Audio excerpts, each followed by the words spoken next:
Hi, it's Steve Cioccolanti here from Discover Ministries. This is part of a series on the end times to answer some questions and to prepare people for Jesus' soon return. The first question is, why is Satan here at all? And a related question is, we know that after the millennium, which is 1,000 years reign of peace, the Bible says in the book of Revelation that Satan will be released from his captivity after that 1,000 years. So why is that? Well, God has a purpose in everything that He does. He has a good purpose. One of the main reasons that we're here at all, the big picture, is we're in a probationary period. God is using this time to answer, really, His accusers' questions. And there's a lot of people in creation, among the angels, among mankind, who don't like God, who don't want God to be their leader. And they have certain objections to Him, and so He's so patient and so kind that He's taking the time in what we call these dispensations in theological term. He's taking the time to answer them. So the first accusation is, why would a good God send anybody to hell? God answers that. He says, all right, if you think that I'm unjust and that is not fair, then I will leave you, Satan and his fallen angels, to be with you. And so you have a period of time, a lengthy one so far, 6,000 years, in which we know exactly what it's like to live among sinners and among sin. And the hope of this is that eventually we get to a point where we should come to our senses and say, you know what, God, you're absolutely right in what you do. Every sinner should be barred from entrance into heaven, should be completely separated from the righteous, so that we can have a peaceful, beautiful earth and peaceful, beautiful heaven. Now, even though some people will see, okay, that's true, maybe Satan and his angels should go to hell, some sinners like Hitler and Saddam Hussein and maybe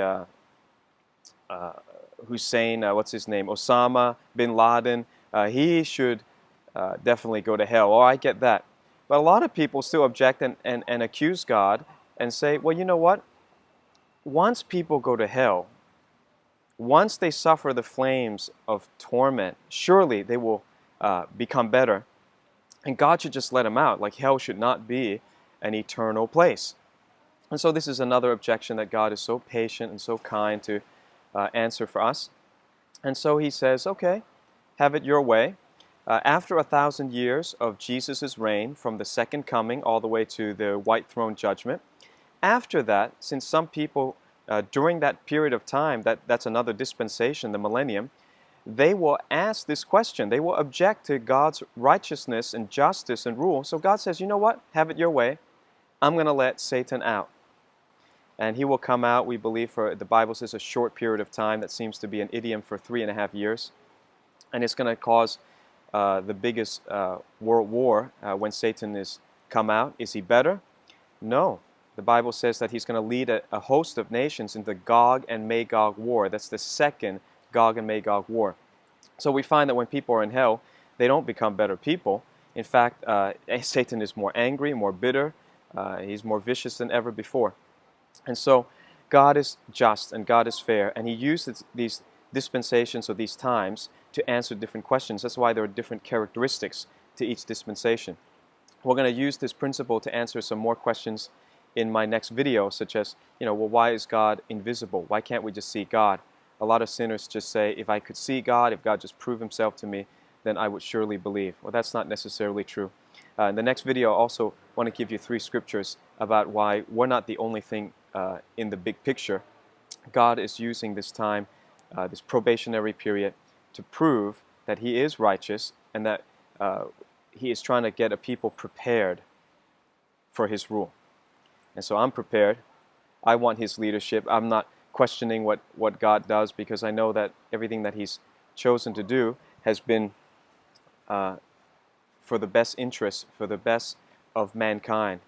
And so He's a good and a just God. His decisions are good. So eventually, He's just going to lock up all the sinners, including Satan, in an eternal hell. And He's using this time and even the period after the millennium to make sure that everybody sees the validity of His decisions. He makes great decisions. And those who've chosen Him, who've trusted in His Son, Jesus Christ, have come to accept that He really is a good leader. Thank God. Thank God for God. All right. We'll see you in the next video.